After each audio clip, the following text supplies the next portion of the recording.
warahmatullahi wabarakatuh. My name is Amsar Ramadan. I'm from Class A, English Education Study Program, Group 1. Assalamualaikum warahmatullahi wabarakatuh. I would like to introduce myself. My name is Arjuna Al-Albani Ilyas. I'm from Class A, Group 1. Assalamualaikum warahmatullahi wabarakatuh. My name is Hermianti from Class A, English Education Study Program, Group 1. Assalamualaikum warahmatullahi wabarakatuh. My name is Wahyu Hidayat from Class A, English Education Study Program, Group 1.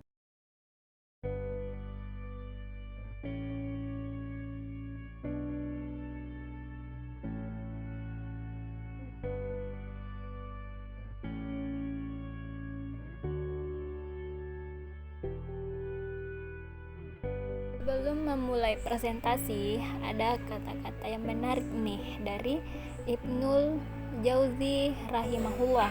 Beliau berkata, "Jika engkau ingin melihat siapa hakikat dirimu, maka ambillah segenggam tanah. Kemudian perhatikanlah bahwa sesungguhnya engkau tercipta dari tanah. Engkau akan kembali padanya dan dirinya lah engkau dibangkitkan." Berbicara mengenai hakikat manusia dan pengembangannya, tentu kita tidak lepas dari yang namanya sifat hakikat manusia. Yaitu sifat hakikat manusia diartikan sebagai ciri-ciri karakteristik yang secara prinsip, jadi bukan hanya gradual, membedakan manusia dari hewan. Meskipun antara manusia dengan hewan banyak kemiripan, terutama jika dilihat dari segi biologisnya. Yang kedua yaitu wujud sifat hakikat manusia. Bagian A, kemampuan menyadari diri. Dengan adanya kemampuan menyadari diri, manusia mampu menjaga jarak dengan lingkungannya dan memandang dan menjadikan lingkungan sebagai objek. Selanjutnya, manusia memanipulasi ke dalam lingkungan untuk memenuhi kebutuhannya. Kedua yaitu kemampuan bereksistensi. Karena manusia memiliki kemampuan bereksistensi, maka pada manusia terdapat unsur kebebasan. Dengan kata lain, adanya manusia bukan berada, seperti hewan dalam kandang dan tumbuh-tumbuhan di dalam kebun. Kemampuan bereksistensi perlu dibina melalui pendidikan. Peserta didik diajar agar belajar dari pengalaman, belajar mengantisipasi sesuatu dengan keadaan dan peristiwa, belajar melihat prospek dan masa depan dari sesuatu, dan mengembangkan daya imajinasi kreatif serta dan sejak dari masa kanak-kanak. Yaitu kata hati atau conscience of man. Kata hati sering juga disebut dengan istilah hati nurani, lubuk hati, suara hati, pelita hati, dan sebagainya. Dengan sebutan pelita hati atau hati nurani menunjukkan bahwa kata hati itu adalah kemampuan pada diri manusia yang memberi penerangan tentang baik buruknya perbuatannya sebagai manusia. Empat, yaitu moral. Jika kata hati diartikan sebagai bentuk pengertian yang menyertai perbuatan, maka yang dimaksud dengan moral, yang sering juga disebut etika, adalah perbuatan itu sendiri. Yaitu tanggung jawab. Kesediaan untuk menanggung segenap akibat dari perbuatan yang menuntut jawab merupakan pertanda dari sifat orang yang bertanggung jawab. Wujud tanggung jawab bermacam-macam. Ada tanggung jawab kepada diri sendiri, tanggung jawab kepada masyarakat, dan tanggung jawab kepada Tuhan.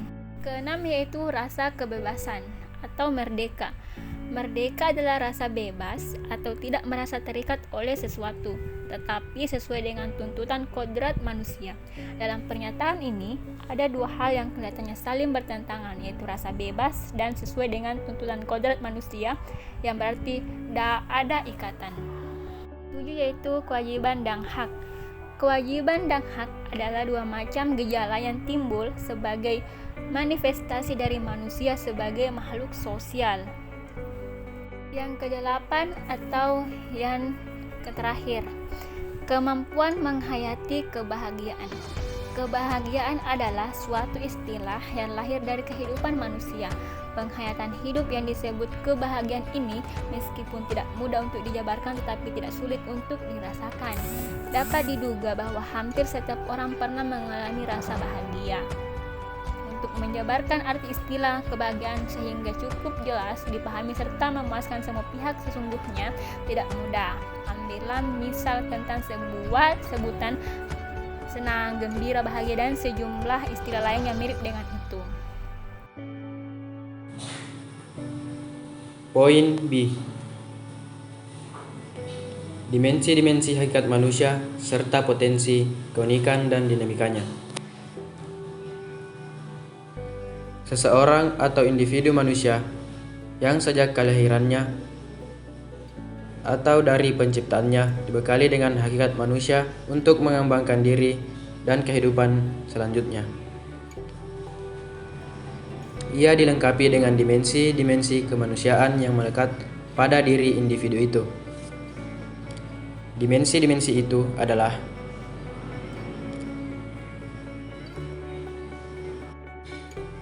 yang pertama, dimensi keindividualan atau individu being. Lesson mengartikan individu sebagai orang, seseorang, sesuatu yang merupakan suatu kebutuhan yang tidak dapat dibagi-bagi. Selanjutnya, individu diartikan sebagai pribadi. Setiap anak manusia yang dilahirkan telah dikaruniai potensi untuk menjadi berbeda dari yang lain atau menjadi dirinya sendiri. Tidak ada dari individu yang identik di muka bumi.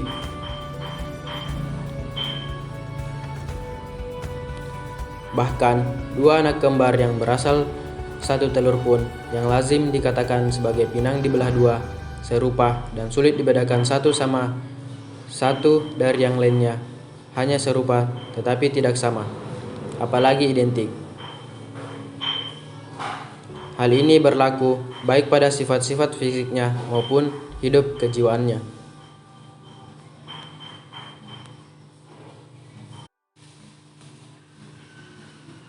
Dimensi kedua, yaitu dimensi kesosialan. Setiap bayi yang lahir dikaruniai potensi sosialitas.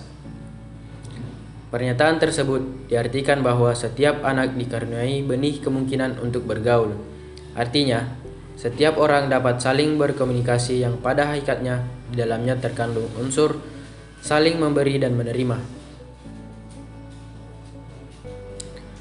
Bahkan menurut Langeveld, adanya kesediaan untuk saling memberi dan menerima itu dipandang sebagai kunci sukses pergaulan.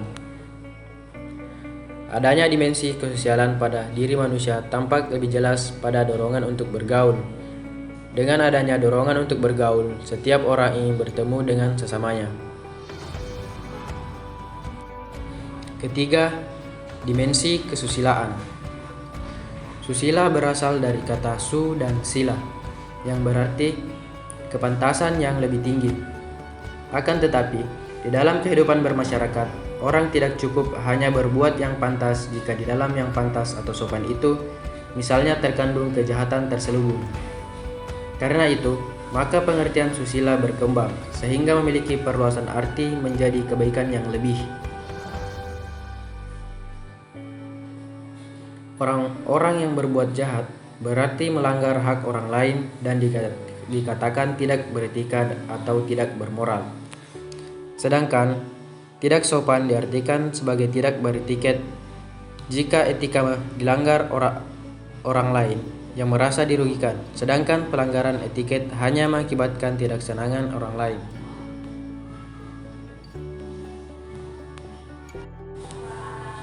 Yang terakhir, dimensi keberagamaan. Pada hakikatnya, manusia adalah makhluk religius sejak dahulu kala. Sebelum manusia mengenal agama, mereka telah percaya bahwa di luar alam yang dapat dijangkau dengan perantaraan alat inderanya, diyakini akan adanya kekuatan supranatural yang menguasai hidup alam semesta ini. Untuk dapat berkomunikasi dan mendekatkan diri kepada kekuatan tersebut, diciptakanlah mitos-mitos. Misalnya, untuk meminta sesuatu dari kekuatan-kekuatan tersebut, dilakukan bermacam-macam upacara, menyediakan sesajen-sesajen, dan memberikan korban-korban.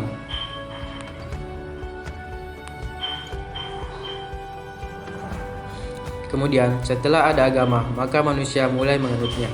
Beragama merupakan kebutuhan manusia karena manusia adalah makhluk yang lemah, sehingga memerlukan tempat bertopang. Manusia memerlukan agama demi keselamatan hidupnya. Dapat dikatakan bahwa agama menjadi sandaran vertikal manusia. Bagian C, pengembangan dimensi hakikat manusia. Pengembangan dimensi di sini dijelaskan atau dimaksudkan pada saat kondisi manusia lahir, dalam artian every humans telah dikaruniai kemampuan yang berbeda-beda. For the example, seseorang yang dilahirkan dengan bakat seni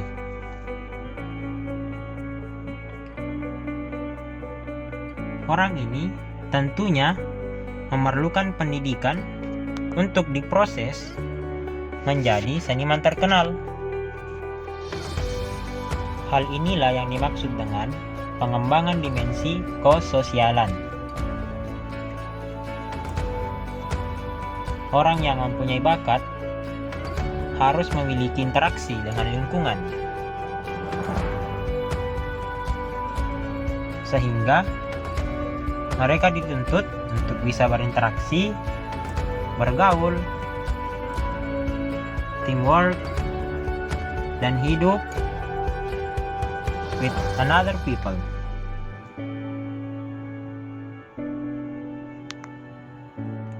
Namun, seperti yang tertera di PowerPoint, adanya pengembangan dimensi pertama, kedua, dan ketiga itu menekankan kehidupan manusia. Dan yang melengkapinya ialah dimensi keagamaan. Kenapa demikian? Why? Because kita, every humans, lahir dengan sesuatu yang dinamakan dengan naluri, insting. For the example, naluri untuk makan ketika lapar, minum ketika haus,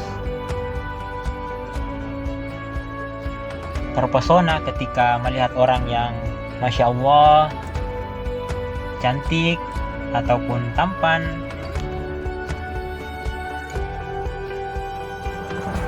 merasa iri dengan orang yang pintar, dikenal pintar, ataupun terkenal aktif. Itu semua adalah insting. Dan jika seandainya manusia dapat hidup hanya dengan insting ini, maka kita tidak ada bedanya dengan hewan.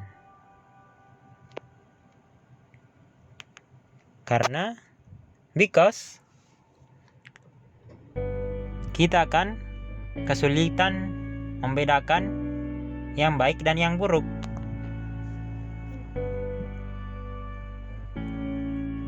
Maka dari itu dibutuhkan adanya pendidikan untuk memberikan kita pemahaman tentang yang baik dan yang buruk, dan apa kaitannya dengan dimensi keagamaan.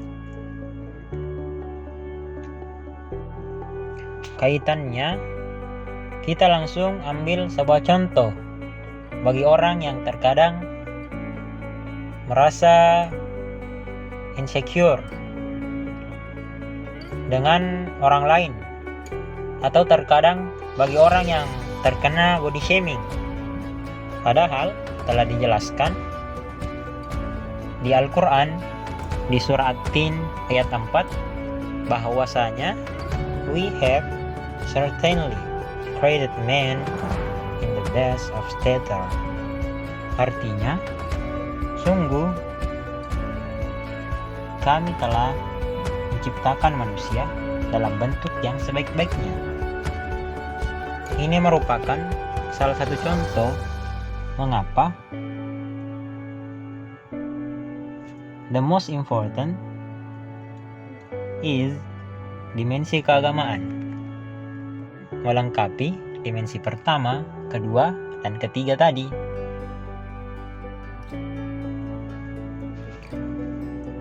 Dalam pengembangan dimensi terdapat dua jenis.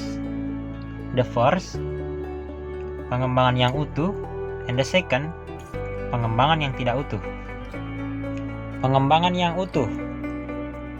Pengembangan yang utuh dikatakan apabila terdapat pengembangan horizontal, yaitu pengembangan yang sehat terhadap dimensi kesosialan yang lazim membuka peluang terhadap ditingkatkannya hubungan sosial antara sesama manusia dan manusia with their environment. Pun pengembangan vertikal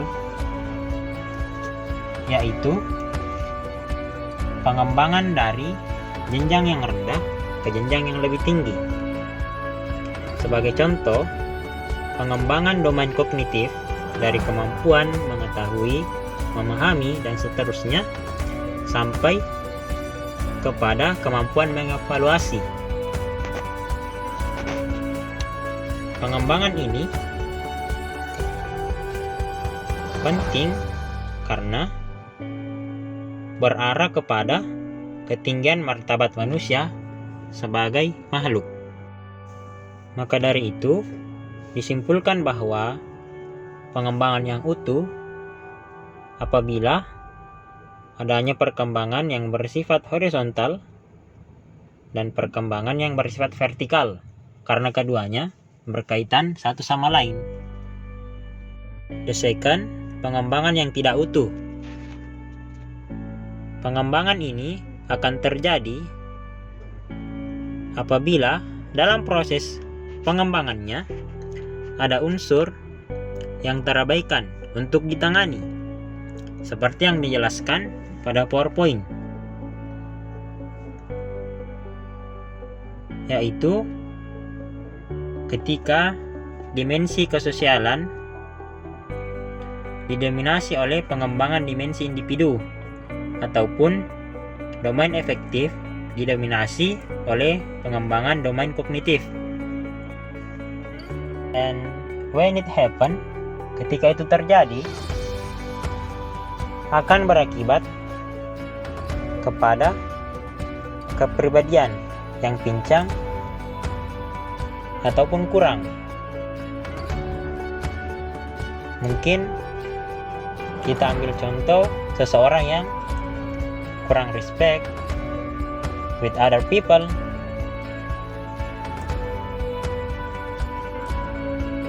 bahkan dijelaskan di dalam buku pengembangan yang semacam ini merupakan pengembangan yang patologis.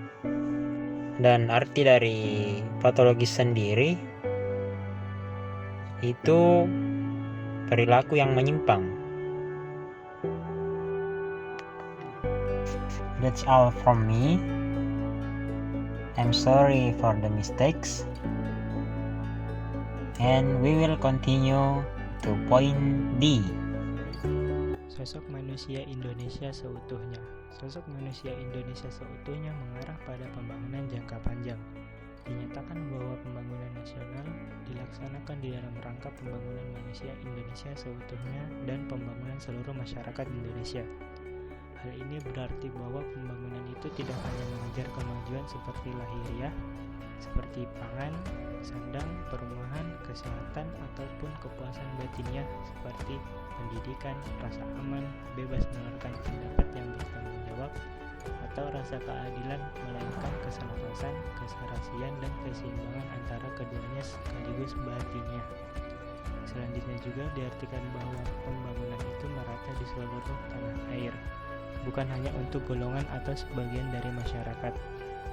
Selanjutnya juga diartikan sebagai keselarasan hubungan antara manusia dengan Tuhannya, antara sesama manusia, antara manusia dengan lingkungan alam sekitarnya, keserasian hubungan antara bangsa-bangsa, dan juga keselarasan antara cita-cita hidup di dunia dengan kebahagiaan di akhirat.